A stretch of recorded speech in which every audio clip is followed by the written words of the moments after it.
8:54, le doy la bienvenida como todos los martes a René Delgado. ¿Cómo está, René? Bien, Pascal, aquí. Un gusto verte, como siempre. Adelantando ya el comentario contigo en el corte. Bueno, a reserva, querido Pascal, de conocer el resultado de las encuestas sobre preferencia electoral levantadas después del segundo debate entre los candidatos a la presidencia de la República, la impresión es que si en algo se movieron los números, me parece que no fue mucho y que el ejercicio dejó un sabor agridulce.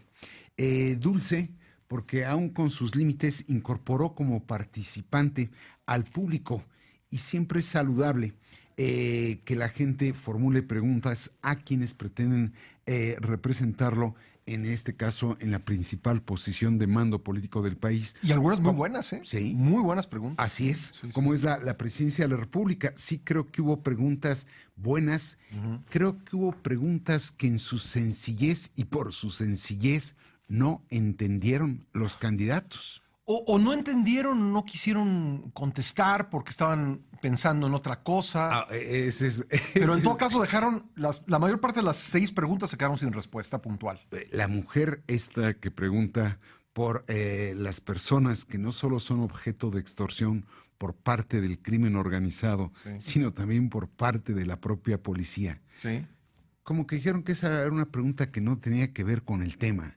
Cuando el concepto de seguridad fronteriza de una persona que vive al lado de la frontera es tan claro y sencillo y lamentable como eso. Claro. Pero bueno, me parece que en ese sentido resultó dulce el debate, que se incorporara finalmente la voz de la gente. Agrio por lo que tú dices, porque en más de una ocasión Jaime Rodríguez, José Antonio Meade, Ricardo Anaya y Andrés Manuel López Obrador dejaron sin respuesta las preguntas de aquellos a quienes pretenden representar, o peor aún, las evadieron con generalizaciones. Dulce, Pascal, porque estando detrás de un atril, que en cierto modo es una suerte de barrera o de defensa, y teniendo ahora la posibilidad de desplazarse de sus lugares, los candidatos presidenciales dejaron ver, aún sin querer, su lenguaje corporal, que en materia televisiva, y tú mejor que yo lo sabes, constituye una forma de expresión. Agrio porque tanto quienes ensayaron en el escenario como los que no lo hicieron, no lograron sacudirse el acartonamiento, fuese porque no estaban entrenados o fuese porque estaban sobreentrenados. Y en ese sentido, casi con diferencias y matices de por medio, casi ninguno se desplazó o se movió con naturalidad. Dulce, Pascal, porque ahí sí yo le reconozco a los conductores que hicieron gala de conocimiento de los temas sujetos a debate, y en esa tesitura hicieron gala también de firmeza a la hora de exigir respuestas o pretender exigir respuestas o profundizar en asuntos que los candidatos trataban muy someramente o que de plano evadían. Agrio porque ese mérito mostrado por Yuridia Sierra y por León Krause, hubo momentos en que se deslizó ligeramente más allá de donde deberían llevar su participación, y eso le restó un poco de brillo al buen desempeño que tuvieron. Dulce, Pascal, porque con límites se hicieron planteamientos relativos no tanto a la inserción de México en el mundo como a su relación con Estados Unidos, cosa que para nosotros es central, sobre todo si allá, si con ese país comerciamos el 80% de las mercancías. Agrio porque esos planteamientos no tuvieron la sustancia deseable en materia de política exterior, en materia de migración, en materia de comercio y en materia de inversiones.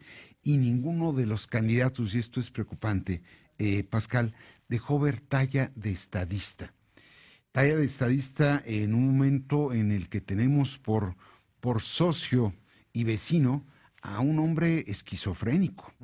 Entonces, sí, ahí ese capítulo resultó particularmente preocupante, sobre todo que uno de ellos, en este caso José Antonio Meade, fue secretario de Relaciones Exteriores. Es decir, no fue capaz de reconocer como un error aquella invitación que le formuló el secretario de Hacienda a Donald Trump en su calidad. O a lo mejor no cree que fue un error. Ojalá no lo haya. Digo, a lo mejor, como tú dices, en su fuero interno, como se dice, sabe que es un error y prefiere no decirlo así, o bien, como lo dijo, no cree que sea un error. Bueno, probablemente. En ambos casos son costos políticos. Sí, ¿eh? sí, sí. Pero sí, tienes razón. Dulce me pareció el debate, Pascal, porque las pullas que se lanzaron entre sí los candidatos le dieron cierto picor, pero un picor un tanto de muy bajo nivel a ese espectáculo que, por más que uno no quiera reconocer, es un espectáculo que monta la política. La política tiende a correrse al espectáculo y bueno, hubo pullas, pero resultó agrio el debate porque estas, en más de un caso, resultaron primitivas o básicas, elementales o reiterativas. Y en ese sentido incurrieron en un juego de descalificación, atacando al contrincante por asuntos personales. A mí, honestamente, me parece poco atendible si el hijo de tal o cual político estudió o no en el extranjero. No lo veo mal. El problema está en si los recursos con que se patrocinaron sus estudios son debidos o no.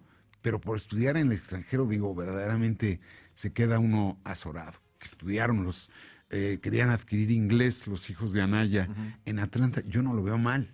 Como tampoco que el hijo de Andrés Manuel haya estudiado en España o que Meade haya estudiado en Estados Unidos. Y se convirtió en un tema.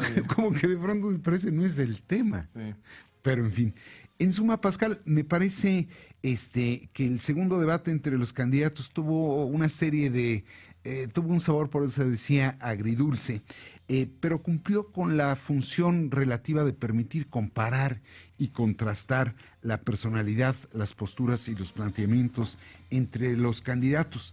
Sin embargo, me parece que no fue de la relevancia que de pronto queríamos otorgarle y que en esa medida sí hay cambios, son ligeros y fundamentalmente los candidatos guardan la posición que tenían en la preferencia electoral. No parece que esto vaya a ser determinante en ningún sentido, ¿no? Así es.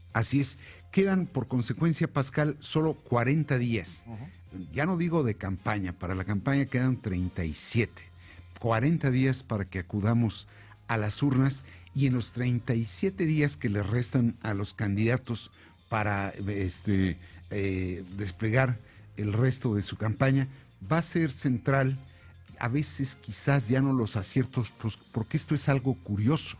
Uno está oyendo a manera de disco rayado las propuestas, no hay propuestas nuevas, agotaron ya de algún modo su discurso. Y entonces quizás vayan a contar más ahora los errores que los aciertos. Pero, en fin, falta todavía un debate para que es el 12 de junio. 12 de junio, 2 días antes de que arranque el Mundial. 2 días antes de que arranque Por el eso Mundial. Es en miércoles el... Martes, me parece. ¿Martes? Bueno, es entre semana. Sí, es entre semana porque 2 días después empieza el Mundial de Fútbol. Vamos a ver. Y quieren aprovechar el máximo tiempo de atención de los mexicanos a ver si antes de que nos vayamos todos de recreo. Sí, a ver si hay quinto partido, pero político. Gracias. A ti, Pascal. Muchas gracias, querido René. René Delgado, martes y jueves en este espacio.